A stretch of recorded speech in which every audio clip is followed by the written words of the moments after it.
Conflicts are a part of marriage, but it's important that we learn how to resolve them amicably and maturely.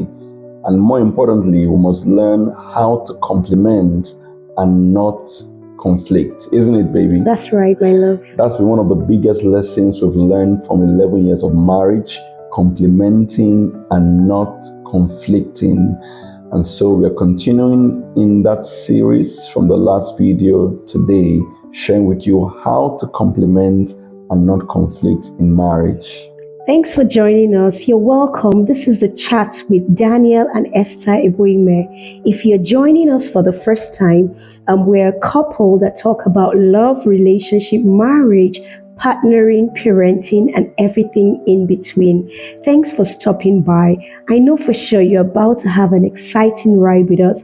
So if you like, you can grab your cup of coffee, your tea, or soda, or whatever it is that relaxes you. Popcorn. Yeah, sit back and relax and enjoy the ride with us.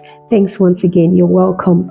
So, like my husband just shared with you, we're talking about how to complement and not conflict with each other in marriage. This is the second part of the two-part series. So if you just clicked on this, I would like you to go back to the first video and watch the first part. Then you come back to this, okay?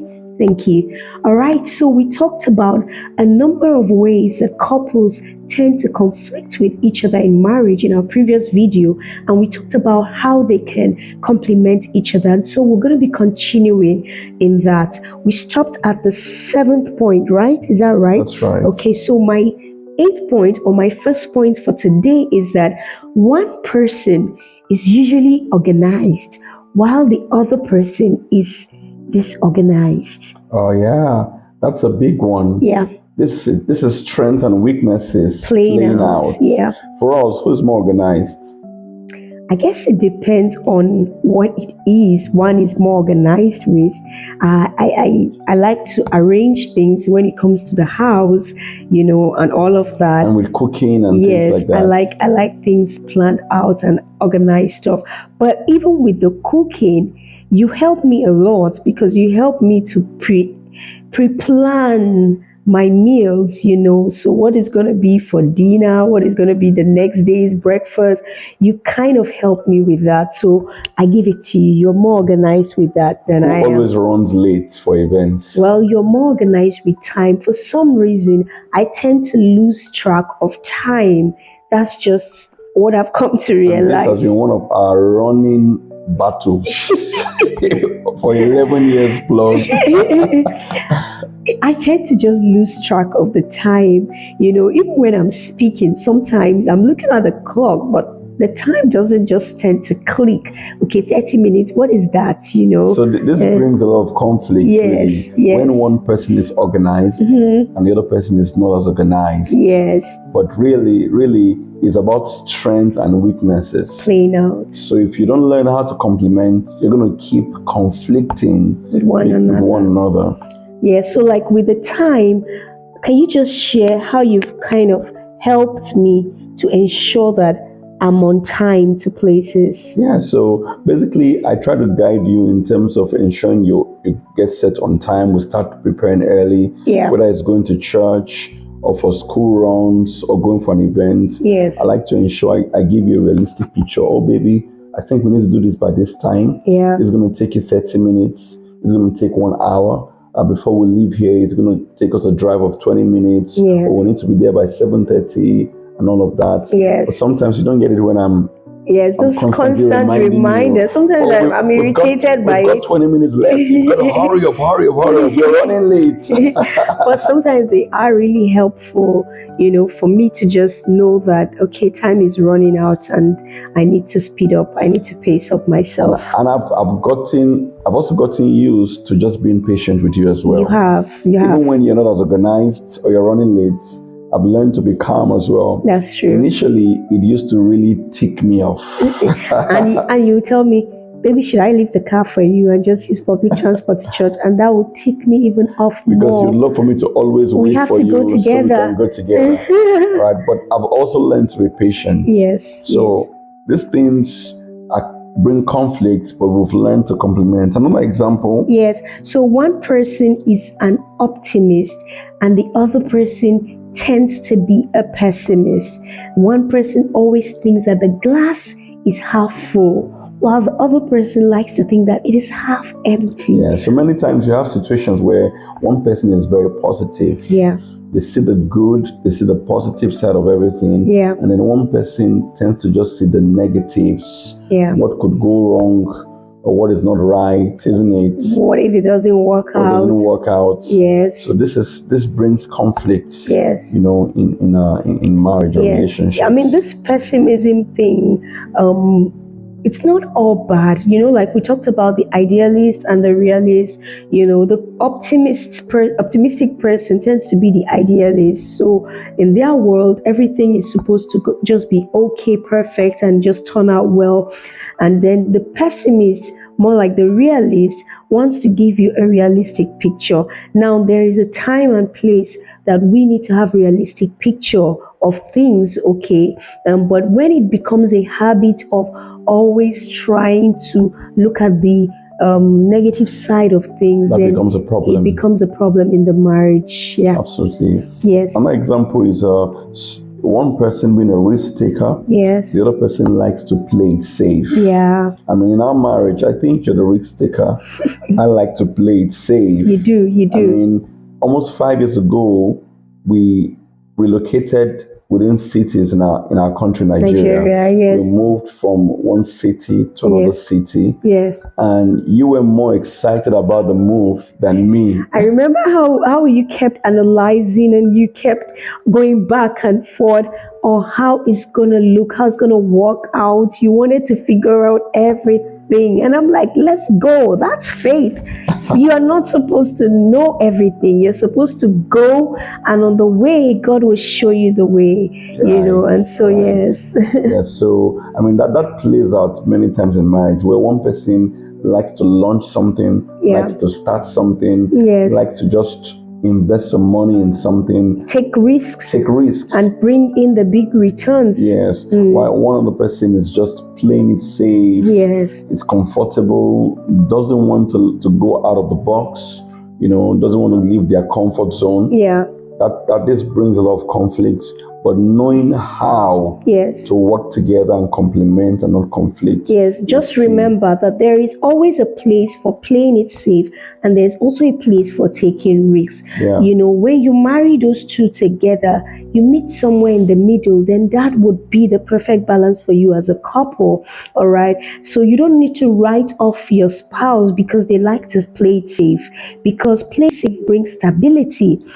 True. All right, don't write them off. Same thing, don't castigate, criticize your spouse because they like to take risks. There's a place for taking risks. If we do not take risks, then we will not make progress in life. We will not advance in life. Absolutely. They are both important. You just need to know the perfect balance that you for you as a couple. True. You have another example Yes. of one person being adventurous and fun, and another person being quite laid back and boring. Yes. Doesn't really want to have any adventure. Yes. So in many marriages, you have one person who likes to go out, enjoy life, make have memories, have fun. Yes. And another person who just likes to stay.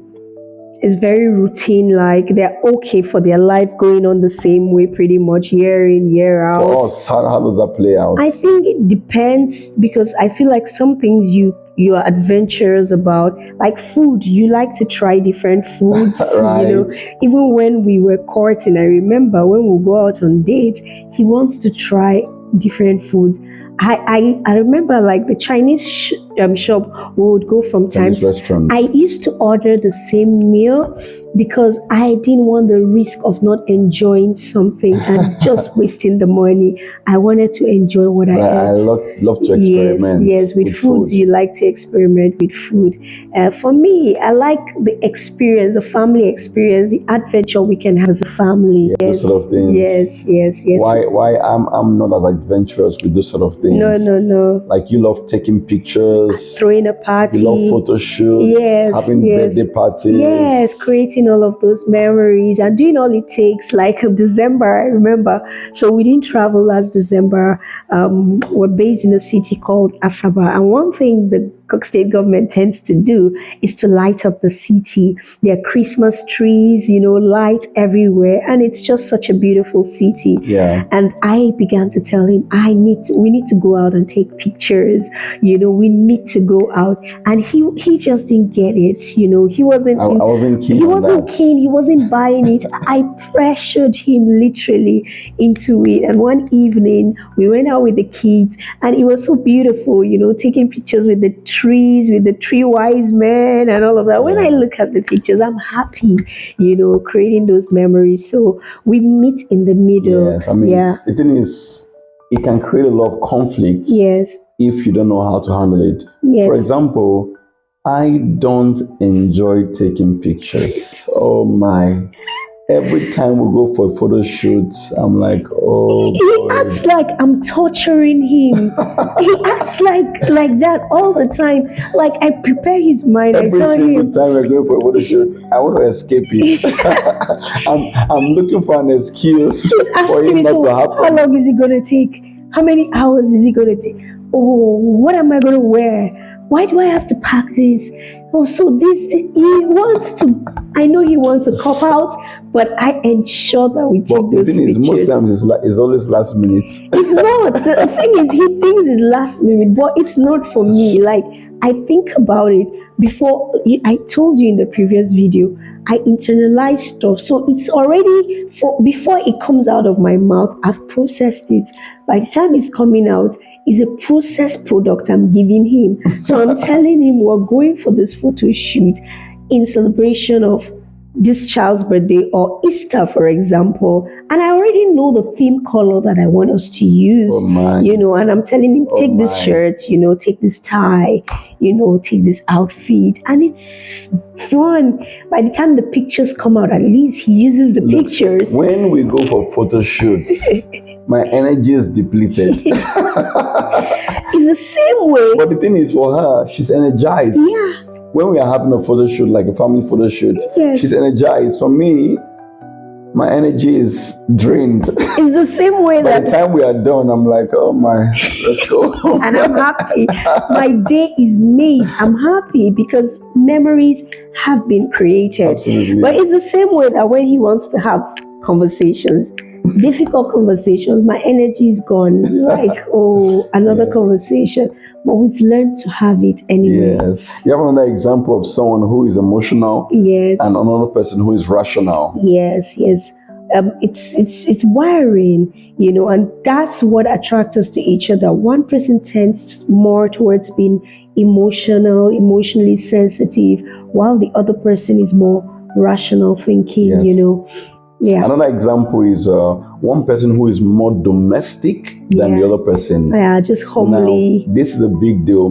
Many times you'll have a spouse who is good with cooking, taking care of the house chores, cleaning up and things like that. Yeah. And you'll have another spouse, many times is the man, who have no knowledge about cooking. Clueless. Can't even boil water. Can't even put any stuff in the microwave. Yeah. Don't even know how to light matches or use the knife. I mean, this brings a whole lot of conflict. And many times it's upbringing, isn't it? It is upbringing. For that one, I think it is upbringing. If a young man was never brought into the kitchen to do stuff with their mom or whatever, it's not going to learn it any other way, and so, but the marriage provides you an opportunity to begin to learn some of those things as well. I mean, we didn't have a problem with that because I'm pretty domestic. No, you are very domestic. In fact, sometimes you want to take over the kitchen. And you're like, leave my kitchen I'm like, leave my office. This is my office. Yes. All right. I mean, the last one we have in terms of differences that bring conflict is when one person is romantic and the other person is not the romantic type. One person just loves love. I mean, when we counsel people, it's something we hear a lot. my husband or my wife It's not romantic. is not romantic. It's mostly the husbands. Many times, Yes, right? yes. Because women tend to be naturally emotional and romantic in nature, Tend isn't to it? be. I mean, this could bring a lot of conflict because one person likes to hold hands, likes Yes. quality time, Yes. likes to All the trappings of love, yes, basically. likes cuddling, Yes. likes to say I love you, Likes I to hear miss sweet you, words. Yes. Likes to check on you and say how was your day, how Yeah. did your day go, Yeah. and the other person is just like, okay, yeah, I love you now. I mean, You should know I love you. Yeah. So this causes a lot of conflict in marriage. Yes. But the thing is, how do we get to complement and not conflict? I mean, we've agreed that there are many differences, There are. strengths and weaknesses. These are just a few that we've mentioned and outlined. So how can we conflict? No, How can we complement Yes. and not conflict? I mean, like we mentioned in the previous video, the first one is observation. You need to be able to look at your spouse and observe them and see who they actually are. Yeah. Not with a critical eye, but with the eye to learn. The eye of a student. To learn who they actually are, why they do the things they do, and how they do the things they do as well. And so first thing is to observe. But the next thing after observation is to acknowledge and appreciate those things about them. The strengths. Acknowledge that my spouse is a planner. Yeah. My spouse is a detailed person. My spouse is a dreamer. Acknowledge it. Okay, don't write it off. Yeah. Don't criticize it. Acknowledge and appreciate it. Yes. I mean, don't focus on criticizing their weaknesses. Yes. But rather appreciate their strengths. Yes. That is quite important because the reality is every human being, the way God made us, He packaged us with strengths and weaknesses. Yeah. Our strengths help us to excel, but our weaknesses help us to depend on God. Yeah. And depend on others. That's true. All right. That's true. So the areas I'm weak, that's why I need you. Yeah. That's the way. I think I said it in a previous video. Yeah. I had a habit of criticizing you quite a lot. True. You don't do this, you don't do this, Yeah. you don't do this. Yeah. But I learned that I shouldn't focus on your weaknesses. True. Rather, I've got to appreciate your strengths because in reality, I also have my own weaknesses. We all do. We all do. Okay, so it's key. That's very important. Don't criticize, instead appreciate and respect the strengths of your spouse. In your spouse. And then the next step is to take advantage of each other's strengths. The Bible says two are better than one. That's the purpose of marriage. If we both have the same strengths and the same weaknesses, one of us is not needed. Absolutely. But the fact that we have some differing strengths and weaknesses makes us need each other, to complement each other, to cover each other in the areas of weaknesses and to help each other rise in the areas of our strength. Yeah. So like we mentioned earlier on, me not being the planner, having him as a planner has made a difference. Yes. Has made a difference, a lot of difference in our home, in our work life even. Yeah. Yes, yeah. It has made a difference. Another example is in finances. Yes. I mean, I'm a spender, she's a saver. So right now, she runs our finances because we realize that she's better. I mean, I'm the man, I'm the leader, I'm the head of the home, but she's better at finances. She's a saver. She knows how to save. She knows how to invest. She knows how to budget. So for the last part of our marriage, I was running maybe my finances. Yeah. But at some point, I realized that she's better at this. So why not let her handle it? She's stronger. So really, the point is, you must ensure that you take advantage of each other's strengths. The person is there for your advantage. Absolutely. Not for your competition. Yes. Not for conflict. The person is there to better your life in those areas that you are weak at. Yes. That's free, what do you call it, service given to you. Absolutely. Through marriage. I mean, that's divine. Yes. I mean, an example is, for example, when it comes to our kids and their birthdays and things, you do that, isn't it? I love it. I enjoy because you are spontaneous. Yes. You love creating memories. Yes. I don't even get involved with I those sort of enjoy things. it. Everybody's birthday is my business Yes. because I begin to think about it from the beginning of the year, how it's gonna go on, and the gifts for everybody. He doesn't have to bug his head with any Absolutely. of that. And the thing is, you must realize where your partner is strong in, Yes. and allow them to help you with their strength. Allow them. Leverage on the strength of your spouse. Yeah. If you realize that your spouse is more romantic than you, learn from that. Yes. Allow that spouse, whether it's the husband or the wife, to take the lead. Yeah. In romance in the family. Yes. And rather than being defensive, yes, allow their strength help out, isn't it? And when they bring up ideas, be open to take them in rather than shush them and then ignore them, bluff. Accept that this person is coming in with their A game in this area, with their strength. Yes, and I need to be open-minded to accept it. Yeah, very important. The next thing there is, just in the same way, yes, is learn to cover each other's weaknesses. Yes. I mean, in the area where you're weak, I must learn to cover your weakness with my strength. Yes. And in the area I'm weak, rather than criticizing me, you cover my weakness. Thing is, most times we already know where we are weak at. True. If you're self-aware, you most likely know where you're weak at, and you do not want your spouse to keep calling you out on that weakness. Yeah. What you want, every one of us wants our spouse to cover us in that area. That's why you cover me, I cover you. That's it.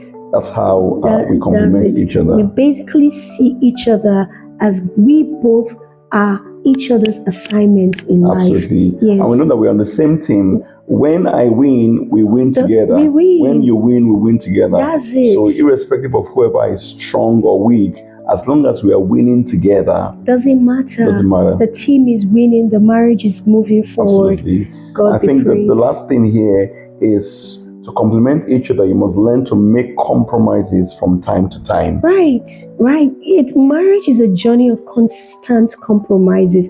We're not saying you are losing yourself. Some people say, oh, I'm not going to lose myself. That's not what we're talking about. But if you signed up for marriage, you signed up to make compromises. And we're talking about positive compromises. Compromises. So shifting your ground. Regarding certain things, as long as it's not sinful, you should be able to make compromises for the people that you love. You should be able to do that. I mean, I'm the planner in our marriage, but from time to time, I allow room for spontaneity. Yes. In fact, I even push back on some plans. Yes. Just so that we could be spontaneous, isn't it? True. And I mean, just like you heard my husband said, it's a lot of compromise for him to agree with me to come to the studio and to change up and take pictures. But he's learned to do that. Yes, I might not naturally enjoy it. Yes. But because, we've got to keep adjusting and adapting, I have to compromise. Yes, even watching some movies with me. Yes. You've got to make compromises. Guess what? I watch a lot of romance movies now. Yeah. I can imagine. Yeah, we're in the end times, aren't we? So those are compromises that he's had to make. I've had to make my own share of compromises to see that. There might be things I might not naturally enjoy. Yes. Or areas where I'm strong at, but then I just compromise to accommodate our own preference as well. Yeah. This way we complement each other. Right. And we make it work, and we reduce a lot of the conflicts. A lot of it just goes out of the window because we have learned to understand each other and complement rather than conflict with one another. So that's it. So we've shared with you how to complement and not conflict. And we really hope that you and your significant other will come to that place whereby you're not just quarreling, arguing, and conflicting all the time, but that you are seeking ways to complement one another so that your marriage begins to run like a smooth working machine. Yes. I mean, let's be honest. Initially in our marriage, we had a lot of conflicts and differences. We did. But we've understood each other. Yeah, we've come a long way. We've come a long way. Yes. And I have to say, we are in a better place, in a far better place. Way better place than when we started. We're at the best place we could ever be. So far. Yes, in our marriage. And it's only going to get better, isn't it? Going from here. All right. So please, Let us know what you enjoyed about this. Like our video, Please leave us a like, comment, subscribe, share, share your own thoughts on maybe some areas of differences and what you've learned by this. or others you think that we didn't touch that you think that are so very vital And as share us well. perhaps some ways to complement as well. Give us and not conflict. your point of view. Thank you so much for watching. Thanks. All right, bye. Bye.